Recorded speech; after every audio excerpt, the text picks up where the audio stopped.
News, ಇದು ನಿಮ್ಮ ಧ್ವನಿ. ನಮಸ್ಕಾರ. ಎಸ್ ನ್ಯೂಸ್ಗೆ ಸ್ವಾಗತ. ನಾನು ಎಸ್ ದೇವೇಂದ್ರಗೌಡ. ಇಂದಿನ ಮುಖ್ಯಾಂಶಗಳು. ಜನರ ಬೇಡಿಕೆಗೆ ಕಿವಿಗೊಡದ ತಾಲೂಕಾ ಅಧಿಕಾರಿಗಳು. ಸಿಎಂ ಡಿಸಿಎಂ ಆಗಮನ ಹಿನ್ನೆಲೆ ಸಿಂಗಾರಗೊಳ್ಳುತ್ತಿರುವ ತಾಲೂಕಿನ ರಸ್ತೆಗಳು. ಯಥಾಸ್ಥಿತಿಗೆ ಹೈಕೋರ್ಟ್ ಆದೇಶ ಹಿನ್ನೆಲೆ 71ಕ್ಕೂ ಹೆಚ್ಚು ಹೋರಾಟಗಾರರ ಬಂಧನ. ಪ್ರತಾಪ್ ಸಿಂಹ ಯಾಕೆ ಮಾತನಾಡುತ್ತಿಲ್ಲ? ಡಾಕ್ಟರ್ ನಾಗವೇಡಿ ಪ್ರಶ್ನೆ. ಬೆಳೆ ಕಟಾವು ಮಾಡಲು ರಾಜಶೇಖರ್ ನಾಡಗೌಡ ತಂದೆ ರುದ್ರ ಭೂಪಾಲ್ ಮತ್ತು ಇತರರಿಗೆ ಪೊಲೀಸ್ ರಕ್ಷಣೆಗೆ ಆಕ್ಷೇಪ. ಎಂ ಗಂಗಾಧರ್. 40,000 ಎಕರೆ ಭೂಮಿಗೆ ಹಸಿರು ಭಾಗೀರಥಿಯಾದ ಶಾಸಕ ಅಂಪನಗೌಡ ಭಾದರ್ಲಿ. ವಾರ್ತೆಗಳ ವಿವರ. ಡಿಸೆಂಬರ್ 19ರಂದು ಸಿಂಧನೂರು ನಗರಕ್ಕೆ ಸಿಎಂ ಡಿಸಿಎಂ ಸಚಿವರು ಹಾಗೂ ಅನೇಕ ಶಾಸಕರು ಸೇರಿದಂತೆ ಗಣ್ಯ ವ್ಯಕ್ತಿಗಳು ಆಗಮಿಸುವ ಹಿನ್ನೆಲೆಯಲ್ಲಿ ಹದಗೆಟ್ಟು ಹೋಗಿರುವ ರಾಯಚೂರು ಹೈದರಾಬಾದ್ ರಾಷ್ಟ್ರೀಯ ಹೆದ್ದಾರಿ ರಸ್ತೆಗೆ ಈಗ ತೇಪೆ ಹಚ್ಚುವ ಕೆಲಸ ಅಧಿಕಾರಿಗಳು ಮಾಡುತ್ತಿದ್ದಾರೆ. ಸಾರ್ವಜನಿಕರು ರಸ್ತೆ ರಿಪೇರಿಗಾಗಿ ಎಷ್ಟು ಒತ್ತಾಯಿಸಿದರೂ ಕಿವಗೊಡದ ಅಧಿಕಾರಿಗಳು ಈಗ ತರಾತುರಿಯಲ್ಲಿ ಕೆಲಸ ಪ್ರಾರಂಭ ಮಾಡಿದ್ದಾರೆ. ತಾಲೂಕಿನ ತಿಮ್ಮಾಪುರ ಏತ ನೀರಾವರಿ ಯೋಜನೆ ಉದ್ಘಾಟನೆ ಹಾಗೂ ಸರ್ಕಾರಿ ಪದವಿ ಮತ್ತು ಸ್ನಾತಕೋತ್ತರ ಮಹಾವಿದ್ಯಾಲಯದ 50ನೇ ವರ್ಷದ ಸುವರ್ಣ ಮಹೋತ್ಸವದ ಕಾರ್ಯಕ್ರಮದಲ್ಲಿ ಪಾಲ್ಗೊಳ್ಳಲು ಸಿಎಂ ಡಿಸಿಎಂ ಸೇರಿದಂತೆ ಇನ್ನಿತರೆ ಸಚಿವರು ಸಿಂಧನೂರು ನಗರಕ್ಕೆ ಆಗಮಿಸಲಿದ್ದು, ಈಗಾಗಲೇ ಅಧಿಕಾರಿಗಳು ಭರದಿಂದ ಸಕಲ ಸಿದ್ಧತೆ ನಡೆಸಿದ್ದಾರೆ. ತಾಲೂಕಿನಲ್ಲಿ ಮತ್ತು ಸಿಂಧನೂರು ರಾಯಚೂರು ರಸ್ತೆ ಸಂಪೂರ್ಣ ಹದಗೆಟ್ಟಿದೆ.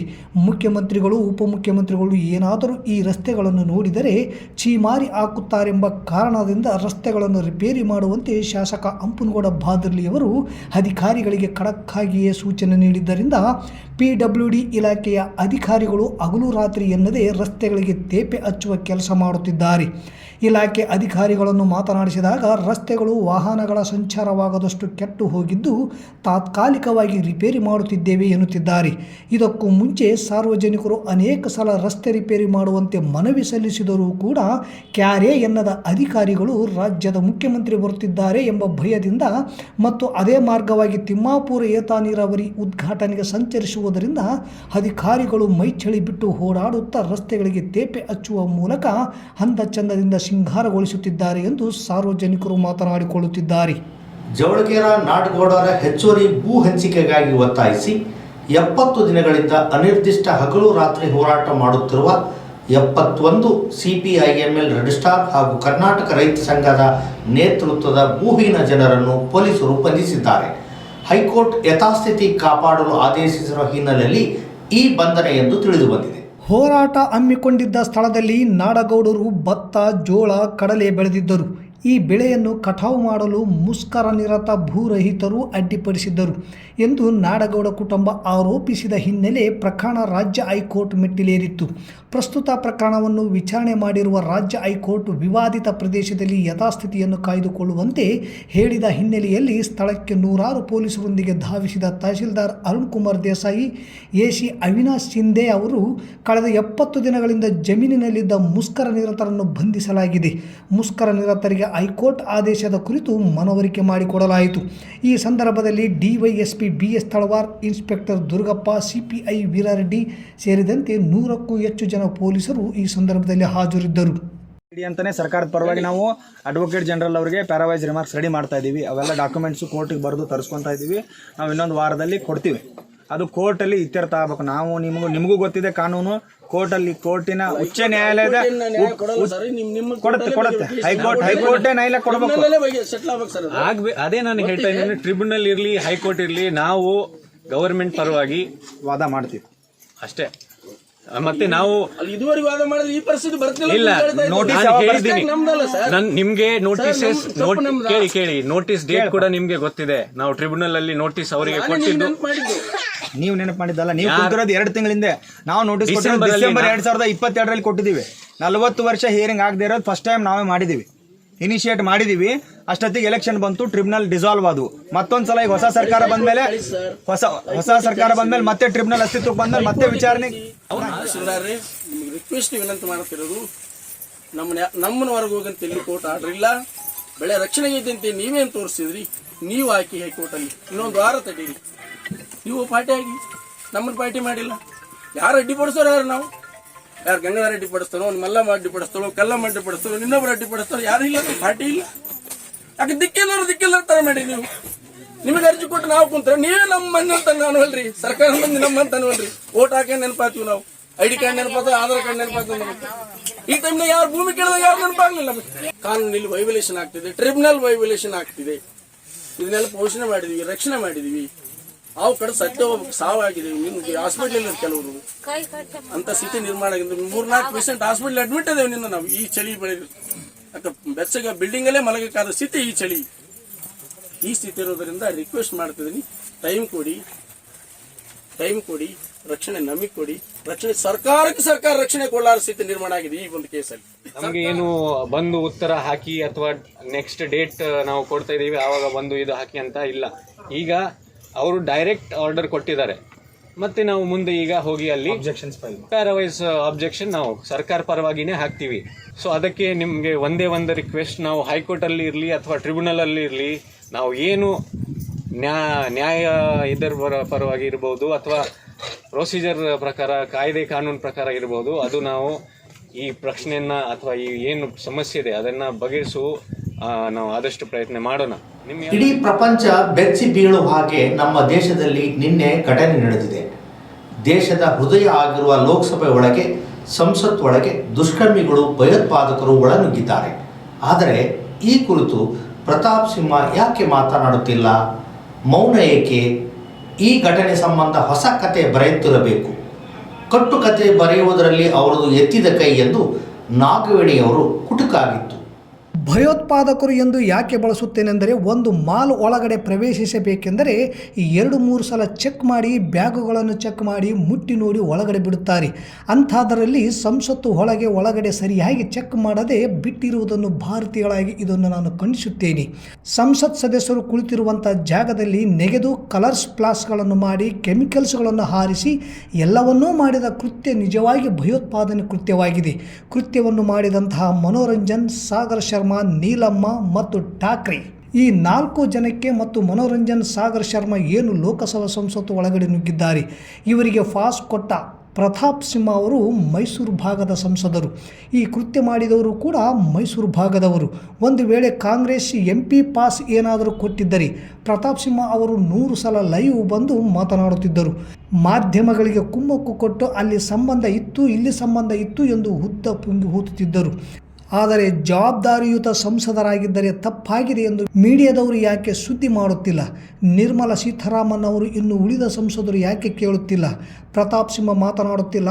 ಅವರು ಕಥೆ ಬರೆಯುವುದರಲ್ಲಿ ಬ್ಯುಸಿಯಾಗಿರಬೇಕು. ಇಂದು ಸಂಜೆಗೆ ಒಂದು ಕಥೆ ರೆಡಿ ಮಾಡುತ್ತಿರಬೇಕು ಹಾಗೆ ಹೇಳುತ್ತಾರೆ. ಅವರು ಮಾನಸಿಕ ಅಸ್ವಸ್ಥರಾಗಿದ್ದರು. ನಮ್ಮ ಆಫೀಸಿಗೆ ಬಂದು ಪಾಸ್ ತೆಗೆದುಕೊಂಡು ಹೋದರು, ನನಗೆ ಗೊತ್ತೇ ಆಗಲಿಲ್ಲ. ಈ ಥರ ಸ್ಕ್ರಿಪ್ಟ್ 100% ಪ್ರತಾಪ್ ಸಿಂಹ ಅವರು ಕೊಡ್ತಾರೆ. ಯಾಕಂದರೆ ಕಥೆ ಬರೆಯುವುದರಲ್ಲಿ ಅವರು ಎತ್ತಿದ ಕೈ. ಪ್ರತಾಪ್ ಸಿಂಹರನ್ನು ಸಂಸದ ಸ್ಥಾನದಿಂದ ಉಚ್ಚಾಟನೆ ಮಾಡಬೇಕು ಎಂದು ಆಗ್ರಹಿಸುತ್ತೇನೆ. ಪ್ರತಾಪ್ ಸಿಂಹರನ್ನು ಸಂಸದ ಸ್ಥಾನದಿಂದ ಉಚ್ಚಾಟನೆ ಮಾಡಬೇಕೆಂದು ಆಗ್ರಹಿಸಿದರು. ಪ್ರತಾಪ್ ಸಿಂಹ ಅವರಿಗೆ ಇದರ ಬಗ್ಗೆ ಇಂಟರ್ಗೇಷನ್ ಮಾಡಿದರೆ ಇದರ ಹಿಂದೆ ಏನು ಪಿತೂರಿ ಇದೆ ಎಂದು ಗೊತ್ತಾಗುತ್ತದೆ. ನಾನು ಮಾನ್ಯ ಸ್ಪೀಕರ್ ಅವರಲ್ಲಿ ಮತ್ತು ಕೇಂದ್ರ ಸರ್ಕಾರಕ್ಕೆ ಆಗ್ರಹಿಸುತ್ತೇನೆ, ನಿಜವಾಗಿ ದೇಶದ ಹಿತಕ್ಕಾಗಿ ತನಿಖೆ ಮಾಡಬೇಕೆಂದು ತಮ್ಮಲ್ಲಿ ಕೇಳಿಕೊಳ್ಳುತ್ತೇನೆ ಎಂದು ಡಾಕ್ಟರ್ ನಾಗವೇಣಿ ಪಾಟೀಲ್ ಅವರು ಹೇಳಿದರು. ಇವತ್ತು ಏನು ಹೇಳ್ತಿದ್ದಾರೆ ಅಂತಂದರೆ, ಲೋಕಸಭಾ ಭದ್ರತೆ ವೈಫಲ್ಯ ಮತ್ತು ಆಮೇಲೆ ಕಾಂಗ್ರೆಸ್ MP ಪಾಸ್ ಏನಾದರೂ ಕೊಟ್ಟಿದ್ದರೆ ಪ್ರತಾಪ್ ಸಿಂಹ ಅವರು 100 ಸಲ ಲೈವ್ ಬಂದು ತಾನಾಗಿ ಮಾತನಾಡ್ತಿದ್ರು. ಯಾಕಂತಂದರೆ ಮಾಧ್ಯಮಗಳಿಗೆ ಕುಮ್ಮಕ್ಕು ಕೊಟ್ಟು ಅಲ್ಲಿ ಸಂಬಂಧ ಇತ್ತು, ಇಲ್ಲಿ ಸಂಬಂಧ ಇತ್ತು ಎಂದು ಉದ್ದವಾಗಿ ಪುಂಗಿನ ಊದ್ತಾ ಇದ್ರು. ಪ್ರತಾಪ್ ಸಿಂಹ ಅವರು ಬೇರೆ ವಿಷಯದಲ್ಲಿ ಕತೆ ಬರೆಯೋದು ಯಾಕೆ ಏನು ಹೇಳ್ತಾ ಇಲ್ಲ ಅಂತಂದರೆ, ಅವರು ಕತೆ ಬರೆಯೋದ್ರಲ್ಲಿ ಬ್ಯುಸಿ ಆಗಿರ್ಬೇಕು ಅನಿಸುತ್ತೆ. ನೋಡ್ರಿ, ಇವತ್ತೇನಾದರೂ ಸಂಜೆ ಒಂದು ಕತೆ ರೆಡಿ ಮಾಡಿಕೊಂಡು ಬರ್ತಾರೆ. ಹಾಗೆ ಏನು ಹೇಳ್ತಾರೆ ಅಂತಂದರೆ, ಅವರು ಮಾನಸಿಕ ಅಸ್ತವ್ಯಸ್ತರಾಗಿದ್ದರು, ನನ್ನ ಆಫೀಸ್ಗೆ ಬಂದಿದ್ದರು, ಪಾಸ್ ತೆಗೆದುಕೊಂಡು ಹೋಗಿದ್ದರು, ನನಗೆ ಗೊತ್ತಿಲ್ಲ. ಹಾಗೆ ಒಂದು ಸ್ಕ್ರಿಪ್ಟ್ 100% ಆಗಿ ಪ್ರತಾಪ್ ಸಿಂಹ ಅವರು ಕೊಡ್ತಾರೆ. ಯಾಕಂದರೆ ಕತೆ ಬರೆಯೋದ್ರಲ್ಲಿ ಅವರು ಎತ್ತಿದ ಕೈ. ಅದಕ್ಕಾಗಿ ನಾನು ಏನಂತಂದರೆ, ಲೋಕಸಭೆ ಸ್ಪೀಕರಲ್ಲಿ ಮನವಿ ಮಾಡ್ಕೊಳ್ಳೋದೇನಂತಂದರೆ, ಪ್ರತಾಪ್ ಸಿಂಹ ಅವರನ್ನು ಸಂಸದದಿಂದ ಉಚ್ಚಾಟನೆ ಮಾಡಬೇಕು ಅಂತಂತ ಹೇಳಿ ಅವರಲ್ಲಿ ಮತ್ತೆ ಕೇಸ್ನ ದಾಖಲಿಸಬೇಕಂತೇಳಿ ತಮ್ಮಲ್ಲಿ ಕಳಕಳಿ ಕೇಳ್ಕೊಳ್ತಾ ಇದ್ದೀನಿ. ಯಾಕಂತಂದರೆ ನಮ್ಮ ಭಾರತದ ಹಿತದೃಷ್ಟಿಯನ್ನು ಕಾಪಾಡಿಕೊಳ್ಳೋದಕ್ಕಾಗಿ ಅಂತಂತೇಳಿ ಕೇಳ್ತಾ ಇದ್ದೀನಿ. ಸರಿಯಾಗಿ ವಿಚಾರಣೆ ಮಾಡದೆ ನಾವು ಕೊಟ್ಟ ಮನವಿ ಹಾಗೂ ದಾಖಲೆಗಳು ಸರಿಯಾಗಿದ್ದರೂ, ಭೂ ನ್ಯಾಯ ಮಂಡಳಿಯು ಸಹ ಈ ಭೂಮಿ ಸರ್ಕಾರದ್ದು ಎಂದು ಇದ್ದರೂ ಸರ್ಕಾರಕ್ಕೆ, ನ್ಯಾಯಾಲಯಕ್ಕೆ ಕೊಟ್ಟು ದಾಖಲಾತಿ ಸಲ್ಲಿಸಿ ಬೆಳೆ ರಕ್ಷಣೆಗೆ ಕೋರಿದ್ದಾರೆ. ಇದು ಸ್ಪಷ್ಟವಾಗಿ ಕೊಟ್ಟಿಯಾಗಿದೆ ಎನ್ನುವುದು ನಮ್ಮ ನಿಲುವು. ಈಗಲೂ ಸರಿಯಾಗಿ ದಾಖಲೆ ಪರಿಶೀಲಿಸಿ ನ್ಯಾಯ ಒದಗಿಸಲು ಬಂಧನಕ್ಕೆ ಒಳಗಾದ ಮುಖಂಡ ಗಂಗಾಧರ ಮಾತಾಗಿತ್ತು.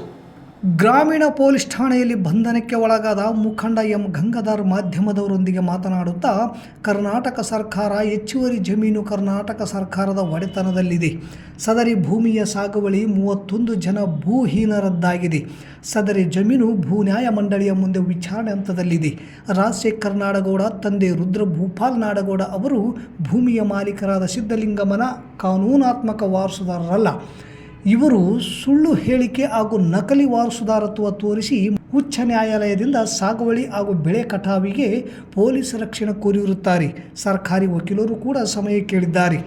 ಈ ನಡುವೆ ಡಿಸೆಂಬರ್ 6ರಂದು ಉಲ್ಲೇಖ 1ರ ಪತ್ರವನ್ನು ತಹಸೀಲ್ದಾರರು ಹಾಗೂ ತಮಗೂ ನೀಡಿದ್ದೇವೆ.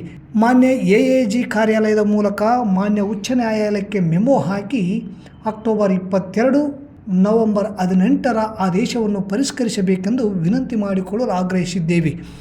ವಿಷಯ ಇಷ್ಟು ಸ್ಪಷ್ಟವಾಗಿದ್ದಾಗಲೂ ಸಹ ತಾವು ಕಾನೂನು ಪಾಲನಾ ಕ್ರಮ ಜರುಗಿಸಬೇಕಾಗುತ್ತದೆ.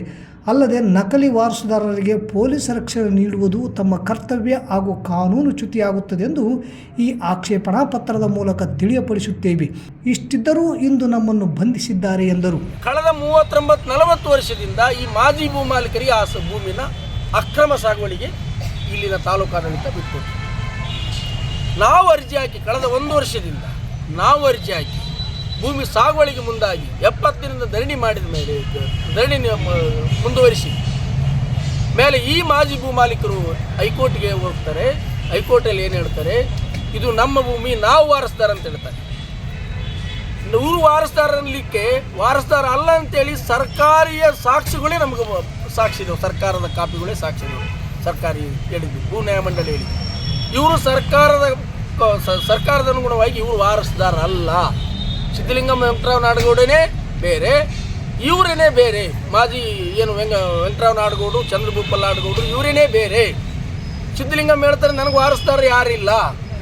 ಆವಾಗ ಆ ಟೈಮಲ್ಲಿ ಈ ಸಿದ್ದಲಿಂಗಮ್ಮನ ಭೂಮಿನ ಇವರು ಅಕ್ರಮ ತಗೊಳ್ಳೋದ್ರ ಮೂಲಕ ಅವ್ರ ಮಕ್ಕಳಿಗೆ, ಅಲ್ಪ ಹೆಣ್ಣು ಮಕ್ಕಳಿಗೆ ಅಂದರೆ ವಯಸ್ಸಾಗಲಾರ್ದಂಥ ಹೆಣ್ಣು ಮಕ್ಕಳಿಗೆ ಅಥವಾ ಬೇರೆಯವರಿಗೆ ಪರಬಾರೆ ಮಾಡೋ ಟೈಮಿನಾಗೆ ಭೂ ನ್ಯಾಯ ಮಂಡಳಿ ಹೇಳ್ತದೆ ಇವರಿಗೆ ಕಂದಾಯ ಇಲಾಖೆ ಪ್ರಕಾರ, ಕಂದಾಯ ದಾಖಲಾತಿ ಪ್ರಕಾರ ಯಾವುದೇ ಮೊಟೇಷನ್ಗಳಿಲ್ಲ, ಸರ್ಕಾರಿ ದಾಖಲೆಗಳು ಅಂತೇಳಿ ತಿರಸ್ಕಾರ ಮಾಡ್ತಾರೆ. 30 ಹಳ್ಳಿಗಳ 40,000 ಎಕರೆ ಬರಡು ಭೂಮಿ ಹಸಿರಾಗಿಸುವ ತಿಮ್ಮಾಪುರ ಏತ ನೀರಾವರಿ ಯೋಜನೆಯ ಆರಂಭವಾಗುವ ಮೂಲಕ ರೈತರ ಕನಸು ನನಸಾಗುವ ಸಮಯ ಡಿಸೆಂಬರ್ 19ರಂದು ಕೂಡಿ ಬಂದಿದೆ. ಇದರಿಂದ ರೈತರು ಹರ್ಷಗೊಂಡಿದ್ದಾರೆ. ಇದರಿಂದ ಕೆಳಭಾಗದ ರೈತರಿಗೆ ಶಾಸಕ ಹಂಪನಗೌಡ ಬಾದರ್ಲಿ ಭಾಗೀರಥಿ ಆಗಿದ್ದಾರೆ ಎಂದರೆ ತಪ್ಪಾಗಲಾರದು.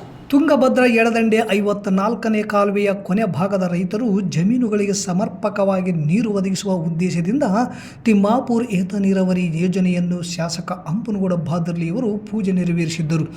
ಬದಲಾದ ರಾಜಕೀಯ ಪರಿಸ್ಥಿತಿಯಲ್ಲಿ ವೆಂಕಟರಾವ್ ನಾಡಗೌಡ ಶಾಸಕರಾಗಿ ಆಯ್ಕೆಯಾಗಿ ಯೋಜನೆಗೆ ಆಸಕ್ತಿ ವಹಿಸಿ ಕೆಲಸ ಮಾಡಿ ಇನ್ನೇನು ಉದ್ಘಾಟಿಸಬೇಕು ಎನ್ನುವಷ್ಟರಲ್ಲಿ ಚುನಾವಣೆ ನಡೆದು ಹಂಪನಗೌಡರು ಶಾಸಕರಾಗಿ ಆಯ್ಕೆಯಾದರು. ಸಿದ್ದರಾಮಯ್ಯ ಮುಖ್ಯಮಂತ್ರಿಯಾಗಿದ್ದು ಹಂಪನಗೌಡರು ಶಾಸಕರಾಗಿದ್ದು 2018 ಫೆಬ್ರವರಿ 18ರಂದು ಅಂದು ಶಂಕುಸ್ಥಾಪನೆ ಮಾಡಿ ಇಂದು ಯೋಜನೆಯನ್ನು ಅವರೇ ಉದ್ಘಾಟಿಸುವ ಸುವರ್ಣ ಅವಕಾಶ ಒದಗಿ ಬಂದಿದೆ. ತಿಮ್ಮಾಪುರ ಏತ ನೀರಾವರಿ ಉದ್ಘಾಟಿಸಿದರೆ ಅವರ ಹೆಸರು ಕೇಳಭಾಗದ ರೈತರ ಮನಸ್ಸಿನಲ್ಲಿ ಕೊನೆಯ ತನಕ ಉಳಿಯುತ್ತದೆ. ಮಂಗಳೂರಿನ ocean construction India private limited ಕಂಪನಿಗೆ ಕಾಮಗಾರಿಯ ಕೆಲಸ ನೀಡಿ 18 ತಿಂಗಳೊಳಗೆ ಕಾಮಗಾರಿಯನ್ನು ಸಂಪೂರ್ಣ ಮುಗಿಸಲು ಹೇಳಲಾಗಿತ್ತು. 90.6 ಕೋಟಿ ಅನುದಾನದಲ್ಲಿ 39,948 ಎಕರೆ ಜಮೀನುಗಳಿಗೆ 90 ಕ್ಯೂಸೆಕ್ಸ್ ನೀರು ಒದಗಿಸುವ ಗುರಿ ಹೊಂದಲಾಗಿದೆ. ತಿಮ್ಮಾಪುರ ಏತ ನೀರಾವರಿ ಯೋಜನೆಯನ್ನು ತಾಲೂಕಿನ ಒಳಬಳ್ಳಾರಿ ತುಂಗಭದ್ರಾ ನದಿಯಿಂದ ನೀರು ಒದಗಿಸಲಾಗುತ್ತದೆ. ಈ ಯೋಜನೆಯಿಂದ ಗಿಣಿವಾರ, ಹೆಡಿಗೆನಾಳ್, ರಾಗಲ್ಪರ್ವಿ, ವಲ್ಕಂದಿನ್ನಿ, ದುಮ್ಮತಿ ಸೇರಿದಂತೆ ಸುಮಾರು 30 ಗ್ರಾಮ ಹಾಗೂ ಕ್ಯಾಂಪ್ಗಳ 40,000 ಜಮೀನುಗಳಿಗೆ ಸಮರ್ಪಕ ನೀರು ಒದಗಿಸುವ ಉದ್ದೇಶವಾಗಿದೆ. ಮುಖ್ಯಮಂತ್ರಿ ನೀರಾವರಿ ಮಂತ್ರಿಗಳ ಮೇಲೆ ಒತ್ತಡ ಹಾಕಿ ಮನವೊಲಿಸುವ ಮೂಲಕ ಅನುದಾನ ಮಂಜೂರು ಮಾಡಿಸಿ ಡಿಸೆಂಬರ್ 19ರಂದು ಉದ್ಘಾಟಿಸುತ್ತಿರುವುದು ನನಗೆ ಅತೀವ ಸಂತಸ ತಂದಿದೆ. ರೈತರ ಕನಸು ನನಸು ಮಾಡಿದ 30 ಹಳ್ಳಿಗಳ ರೈತರ ಪರವಾಗಿ ಮುಖ್ಯಮಂತ್ರಿ ಸಿದ್ದರಾಮಯ್ಯ ಹಾಗೂ ಜಲಸಂಪನ್ಮೂಲ ಸಚಿವರಾದ MB ಪಾಟೀಲ್ ಅವರಿಗೆ ಅಭಿನಂದನೆಗಳನ್ನು ಸಲ್ಲಿಸುವುದಾಗಿ ಶಾಸಕ ಹಂಪನಗೌಡ ಬಾದರ್ಲಿಯವರು ಎಸ್ ನ್ಯೂಸ್ಗೆ ತಿಳಿಸಿದರು. ಮತ್ತೊಮ್ಮೆ ಮುಖ್ಯಾಂಶಗಳು. ಜನರ ಬೇಡಿಕೆಗೆ ಕಿವಿಗೊಡದ ತಾಲೂಕಾ ಅಧಿಕಾರಿಗಳು, ಸಿಎಂ ಡಿಸಿಎಂ ಆಗಮನ ಹಿನ್ನೆಲೆ ಸಿಂಗಾರಗೊಳ್ಳುತ್ತಿರುವ ತಾಲೂಕಿನ ರಸ್ತೆಗಳು. ಯಥಾಸ್ಥಿತಿಗೆ ಹೈಕೋರ್ಟ್ ಆದೇಶ ಹಿನ್ನೆಲೆ 71ಕ್ಕೂ ಹೆಚ್ಚು ಹೋರಾಟಗಾರರ ಬಂಧನ. ಪ್ರತಾಪ್ ಸಿಂಹ ಯಾಕೆ ಮಾತನಾಡುತ್ತಿಲ್ಲ? ಡಾಕ್ಟರ್ ನಾಗವೇಡಿ ಪ್ರಶ್ನೆ. ಬೆಳೆ ಕಟಾವು ಮಾಡಲು ರಾಜಶೇಖರ್ ನಾಡಗೌಡ ತಂದೆ ರುದ್ರ ಭೂಪಾಲ್ ಮತ್ತು ಇತರರಿಗೆ ಪೊಲೀಸ್ ರಕ್ಷಣೆಗೆ ಆಕ್ಷೇಪ. ಎಂ ಗಂಗಾಧರ್. 40,000 ಎಕರೆ ಭೂಮಿಗೆ ಹಸಿರು ಭಾಗೀರಥಿಯಾದ ಶಾಸಕ ಅಂಪನಗೌಡ ಬಾದರ್ಲಿ. ಇಲ್ಲಿಗೆ ವಾರ್ತಾ ಪ್ರಸಾರ ಮುಕ್ತಾಯವಾಯಿತು. ನಿರಂತರ ಸುದ್ದಿಗಾಗಿ ವೀಕ್ಷಿಸಿ ಎಸ್ ನ್ಯೂಸ್. ಇದು ನಿಮ್ಮ ಧ್ವನಿ. ನಮಸ್ಕಾರ.